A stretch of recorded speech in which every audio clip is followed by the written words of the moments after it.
Hey everybody, we're going to be doing another training on how to ride a motorcycle. Most of the people start off on a motorcycle like this, so we're demoing a Ninja 250R. It's a 6-speed, 6-gear motorcycle, liquid cooled, air cooled, oil cooled. It even has a fan, etc. So let's get ready, and we're going to get right on the bike and we're going to get going. You can pause this at any time.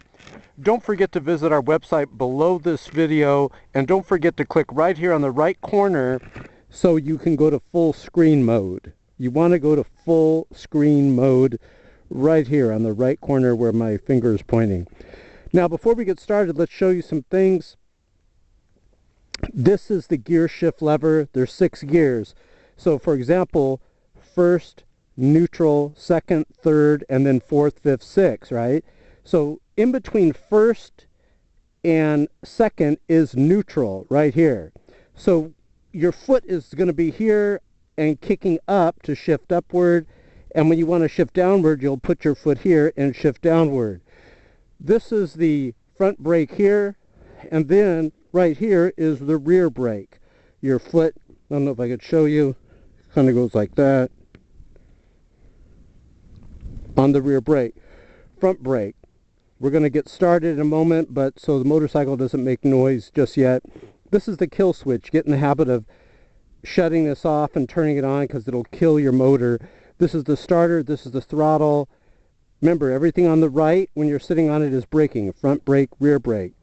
Now, this doesn't do anything. This is just a handlebar right here. This is brights. This is the turn signal left, turn signal right, push in to stop. This here is the clutch lever. Now, it's very hot in California. Excuse me. So we're going to let some air in the visor here. I have a hands-free camera right here. But if you've ever ridden or driven a stick shift car, you know how you put your left foot in on the clutch and then you shift with your hand. If you haven't, then it's going to be a little more challenging for you. But you pull this clutch lever in, you hold it in, and then you kick down. Look at my foot here. All the way down once, and you're in first. So let's do it. So watch this. We're going to start it. Motorcycle started. This is the speedometer. On the right is the fuel gauge. Over here is the tach. Notice as we give it throttle, see how it revs. How do you shift? You're going to pull the clutch lever in and go into gear. So it's always like this, guys.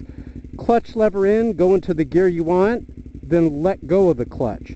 Now, you pull the clutch lever in, you ease off the throttle. Don't have the throttle on while you're pulling the clutch lever in. So watch, clutch lever in, I kick down to first. See how the neutral light's out? Now see how it's on? Watch.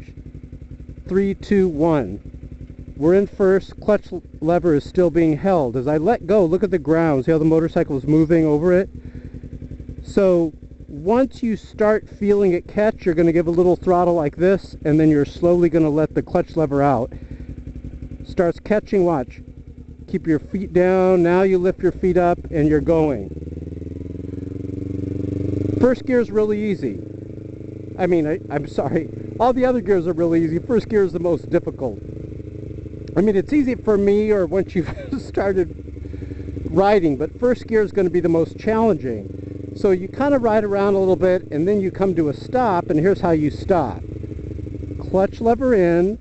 Notice, slowly squeeze the front brake. Keep your handlebars straight. Don't go like that. So notice I have the clutch lever in. Release the clutch lever again while giving it gas. See that? We're in first. Now we're going to go up to second. Clutch lever in, release, kick up to second. Roll onto throttle after you've let the clutch lever. Clutch lever in, kick up to third, let go, roll onto throttle. So we're in third. You want to practice downshifting. So we're in third. Notice the tach is at about 2,500 RPM, so watch this. You don't hold the throttle on, clutch lever in, kick down, slowly release, now we're in second. Now remember I told you second's here, neutral's here, and first is here. Watch, I'm going to slightly tap down from second. See how the neutral light's on? So that's another thing you can do to come to a stop. So now we're going to go out on the road. We're going to take it to an advanced level. We're going to take it to a whole other level. Notice I'm using front brake and rear brake. Make sure your feet are coming down. Keep these handlebars straight when you're stopping. Watch this. Clutch lever in, kick down. Watch the light. 3, 2, 1. Slowly let the clutch lever out while giving it throttle. Now give it more throttle. Just keep that clutch lever moving out smoothly. So we're in second. Clutch lever in, kick up third. Now we're in third. What do we do here? We're going to keep it in third. Watch this. No brake. You'll be surprised how the motorcycles grip very well. You don't have to panic leaning over. Clutch lever in, kick up fourth. Now I hope I catch a light because I want to show you how you stop. When you stop, you're always downshifting. So we're in fourth. Clutch lever in, kick up fifth. I hope I catch a traffic light. Remember, this is 6 gears. So clutch lever in, kick up sixth. Typical, no red lights when you want them. What I'm trying to show you is how to come to a stop like immediately when you have to stop. But I want to show you in real life. So this is red right here. So let me show you something. Notice we're coasting, no brakes being applied yet. No brakes being applied, we're coasting, no one's behind us. See how it turned green? So I'm still in 6. I just keep going.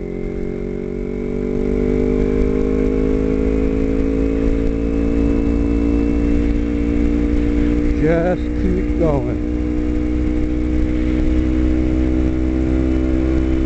So notice we're in 6.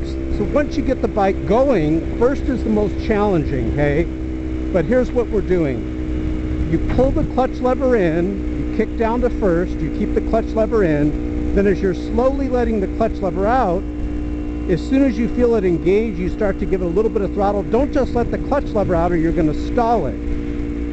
You're letting the clutch lever out while giving it throttle. And you don't have to give it a lot of throttle, and there's no way really to explain this except practice. Each bike is different. Some bikes you got to give it a little more throttle, some you just give it barely throttle, enough throttle. So let's get on it a bit. We're in 6th gear. Let's see what we got here. Trying to catch a light for you, and what I'm going to do is show you how to come to a stop. You're not going to stop like an amateur where you just pull the clutch lever in and stop and then worry about kicking down. You only do that in emergency situations. What you're going to do is you're going to downshift as you're coming to a stop. We don't want to get lazy and just pull the clutch lever in and then come to a complete stop. Why? Because you're still in 6th gear, guys. So the minute you let the clutch out, you're going to stall the bike and you can get ran over because people behind you want to go, you know. So what we're going to do, and I think we have, yeah, it looks like we're coming up to a stop sign. So I'm going to show you how I do it. Watch as I'm approaching a stop, I'm going to be downshifting as I go. 6th gear, I'm not downshifting yet, clutch in, release, I'm starting to brake, I'm squeezing the front brake and the rear brake, I'm in 5th, notice this, but we're still going. Clutch in, kick down to 4th, braking a little, clutch in, kick down to 3rd, notice, now slightly tap down from 2nd and we're in neutral, see that? There we go. 2nd, watch. Clutch lever in, release throttle, kick up, 3rd, and then release clutch. Look at these beautiful horses here. Got to stop and smell the roses as we go. Okay, let's get on it. Clutch lever in, kick up, release. Very windy today, so you're going to see and hear some wind. Clutch lever in, kick up, release. the clutch lever. So it's clutch lever in, kick to the gear you want, then release the clutch. You could do it really fast too, you know, you don't have to do it real slow. I'm just doing it slower to show you. You can do it like almost simultaneously. Clutch lever in, kick in, release, like that. It's like literally a second.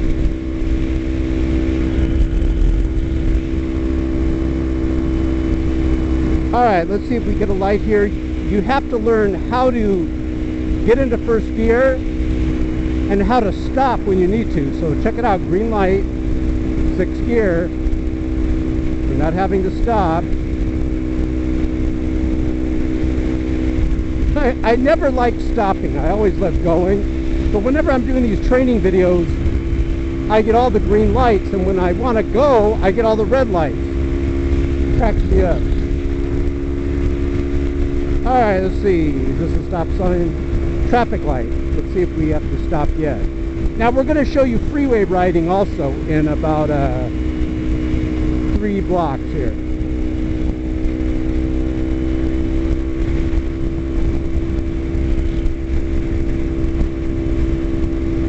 Absolutely no red lights on luck.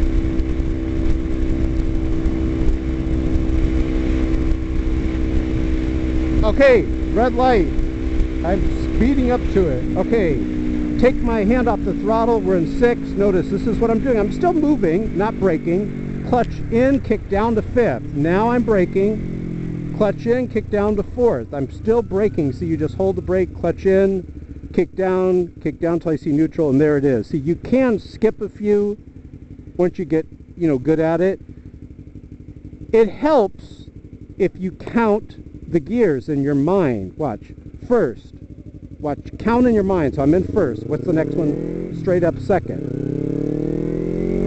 Third. When you're new, count. There's nothing wrong with that. Fourth. Fifth.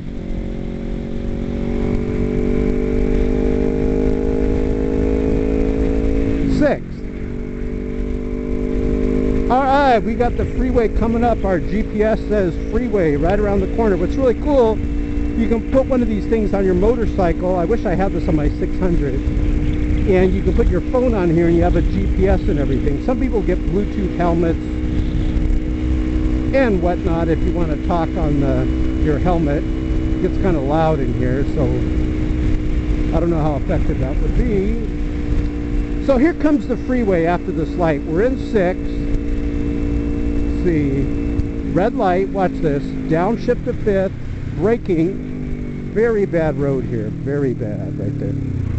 Downshift again to 4th, 3rd, 2nd, slightly tap down from 2nd, see that neutral light go on right there? Now if you don't know what gear you're in, you're not going to be able to remember when to tap down into 2nd, so it helps to count your gears. You know what's really weird? Let me get some air in here first. Man, it's hot. Once we get on that freeway, it's going to get a lot cooler. What's really weird is you start riding more, it's like almost in your subconscious mind what gear you're in. You're not really consciously thinking of it. Okay, first, let the clutch out, give it throttle, clutch in. Second, let the clutch out, give it throttle. We got a red light here, clutch in 3rd. Notice I'm in 3rd. So what I'm going to do here, it's going to stay green most likely through the whole thing. So I'm in 3rd. I'm going to shift up to 4th, and we'll take this corner. It helps to time your corners right. Hold on. Clutch in 5th to where you're not approaching it too fast. That's how you're going to crash. So don't approach the corner too fast. I know this is common sense. So we're in 5th gear. I'm going to show you what the 250 can do on the freeway. Clutch in, upshift 6. That's all we got. 6 gears. We're like 10,000 RPMs at red lines at 13. So this runs high on the tack. Now, I am not saying this bike is like the R6 in any way, except it's very light like the R6. But the R6 is basically when you're going like this speed, it's basically you don't realize the power. The R6 has a lot of power on the high end. Once you get it on the high end of the tack, like over here where I'm at right now, on this end of the tack, that's where the power is at.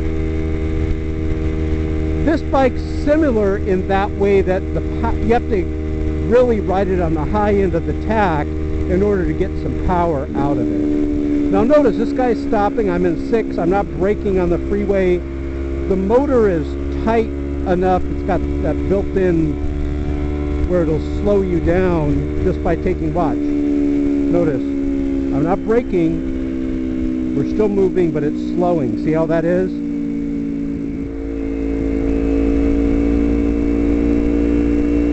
So on the freeway, this is a good lane. I'm not going to stay in this lane, but that's a good lane right here where the silver truck's at, this Frontier. This lane on the right is a good one to stay in. Well, not now because it's dotted and it's going to be getting off. So I guess the lane I'm in is a good one to stay in now. Because something happens, you can get over, and this is a kind of a slow freeway right now. Now in California, you could lane split, and lane splitting is where I can go down the middle right here.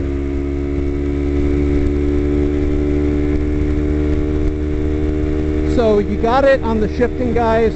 Clutch in, kick to the gear you want, then let the clutch out and then roll back onto the throttle if you're upshifting. If you're downshifting and you want to come to a stop, you're not giving it any throttle. You're just using the bike to slow down.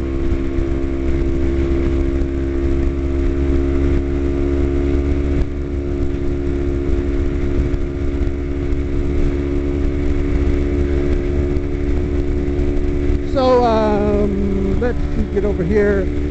I'm gonna, whoa, why that guy, he's like almost coming to a stop literally on the freeway.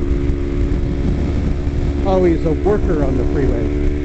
So I'll tell you about some of the close calls I've had. I've never crashed, but about I would say 6 months ago I was going to the beach, and on the way back I'm riding, and there's a cement mixer that was being pulled by a trailer just stopped, just lying there in the middle of the freeway. And I was going at a good clip of speed. I was on my 600. And I'm like, whoa, and I kind of like had to go and like go around it. I've seen accidents happen right in front of me, and usually the accidents will happen when it's like stop and go traffic, and it's like bam, and I've had to go down the left side over here on the left. Some of the weird things that I've seen, I was riding and all of a sudden I see this motorcycle, I'm not making this up, going by itself with no rider. And I'm like, what the hell is that? And I looked in my rearview mirror and I saw a man lying on the freeway like rolling around. Evidently, this guy somehow fell off his motorcycle. Maybe someone hit him, but you know how the motorcycle is weighted where, like watch, I'm going to let go of the throttle. See how it just stays balanced like that? So he's fallen off the motorcycle, and this motorcycle is going by itself, you know. It was weird. It was like the Phantom Rider. But then when I saw the guy falling back there with the helmet on, I put two and two together. Probably what happened is the guy ran into him and he lost his balance and like fell off the bike, and then his bike kept going. Sometimes what will happen, you ride like this, like with one arm, and there's nothing really holding you on. There's no seatbelt, obviously. Sometimes you'll see road rage acts.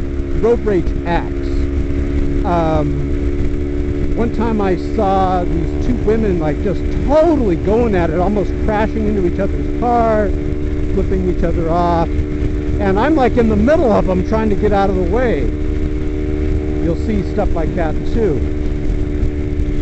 What are some other hazards? Strong winds is my least favorite. When you're on a light bike like the 250 here, strong winds, gusty winds are your enemy. Oh, they're the worst. Because it blows you all over the place. Sometimes if the wind's just so strong, you're better just to get off and wait a while till it passes by, if it is passing by. But if you are in strong winds, here's a tip for you. What you're going to do is don't hold on to the... Oh, by the way, not to get sidetracked, these trucks right here are the worst. These work trucks. Usually the guy driving the truck does not own the truck. So he doesn't care how he puts stuff in the truck. And they're always losing things in that truck. Hard hats are falling out. Water coolers are falling out. See that like cement mixer thing on the back? They do not strap the things down on these work trucks because they don't care. They don't own the truck. I've seen a bunch of nails fall out. I've seen toolboxes fall out. These trucks are the worst. These trucks are evil. So I'm not saying that truck necessarily, but those types that look like that. Alright, so we'll kind of show you some lane splitting. See, this is legal in California where you can kind of ride the line. Kind of go down the middle like that. Okay, what was I talking about? Gusty winds.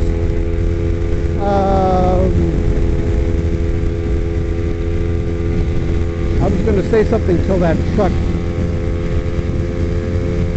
We talked about gusty winds, road rage, stuff falling off the truck,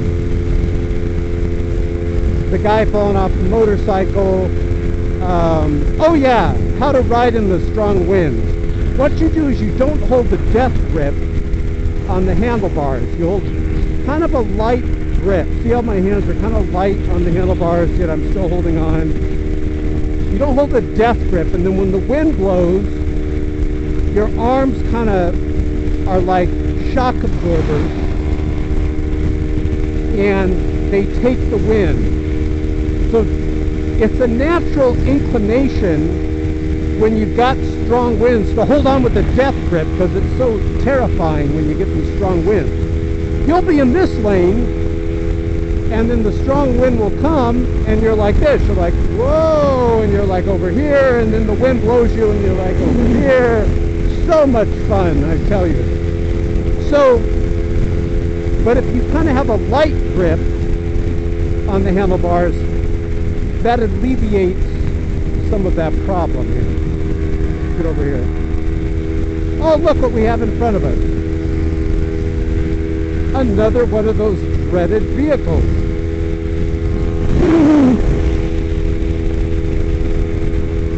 Yeah, so don't follow those vehicles right here on the right. Those vehicles are the devil.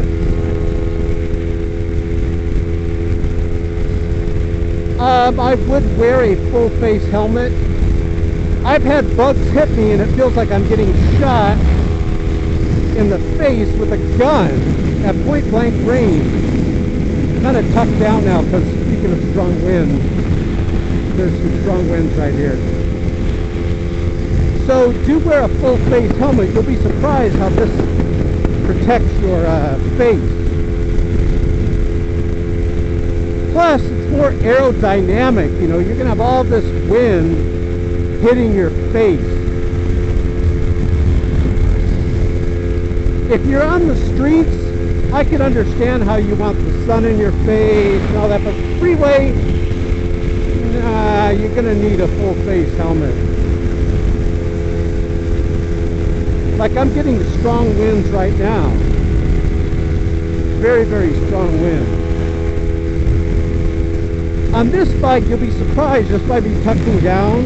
I can totally feel, see how it's like speeding up now and getting slightly slingshotted. That's just because I'm tucking down. It's amazing what this windscreen does too. Make sure you get a good windscreen. I don't know if this is a zero gravity or double bubble. I'm borrowing this vehicle, but the zero gravity is great. In the rain, oh, here's some more trucks that are bad. These trucks. Basically any work truck like that, where they don't own the truck, they seem to be less worried about, you know, strapping down all their stuff that they have. Okay, in the rain, if you get a helmet, and it's not a very, very expensive helmet, you can get these little shields, $10, like these replaceable shields on eBay. I just put Rain-X there. People say, yeah, but Rain-X ruins the shield. Well, it's $10. It's $10. It's not one of these fancy gold, silvery shields. It's just a clear shield. $10. I'm willing to spend $10 over time to be able to see clearly with Rain-X on the windscreen. Now they have these other things that the race car drivers use. You ever see those things the race car drivers use? They're like the Formula One race car drivers. They're sheets, clear sheets, and there's about like 30 clear sheets, one on top of the other, and when the first sheet gets all dirty, they just rip that sheet off. And when the second sheet gets dirty, they rip that sheet off. You'll see that if you ever watch Formula One race car driving. You'll see the guy, you're like, what's he doing? He's ripping a sheet and then it's all clear.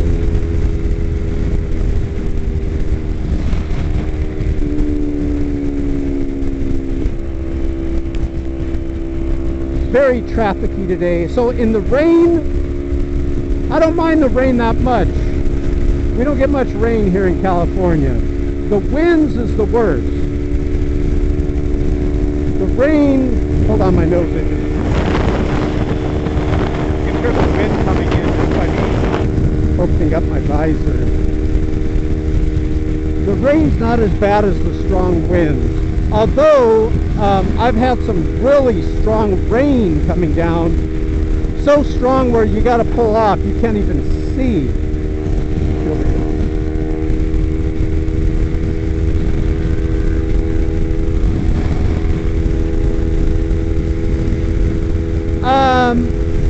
A lot of people ask, have you ever had a flat tire on the freeway? 2 times. It's the closest thing to death you'll ever imagine. No, I'm just kidding. I've heard if you get a flat tire in your front tire, that's pretty dangerous. The rear tire, that's where I've had the flat tires full time. And here's what it's like. You're going, and then all of a sudden it feels like you're losing power. And at first I'm like, what's wrong with the motor? It wasn't on this bike, it was another one. And so you start to give it more throttle, thinking, well, maybe it's just the wind's buffeting me or something, you know, because it's not that bad. But as it's losing more air, you start giving it more and more power, and pretty soon you're just almost at a standstill. You're like, you know, it's a flat tire. And you get off and there's your tire all flat. So that's how you'll tell, is you start to feel like you're losing power.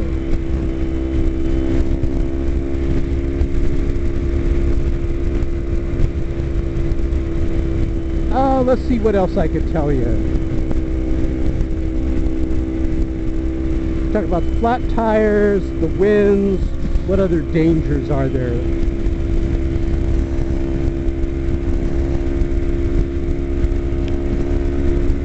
Flat tires, winds.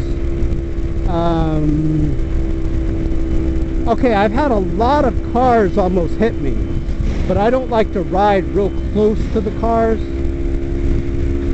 I'll kind of keep my distance away from the cars.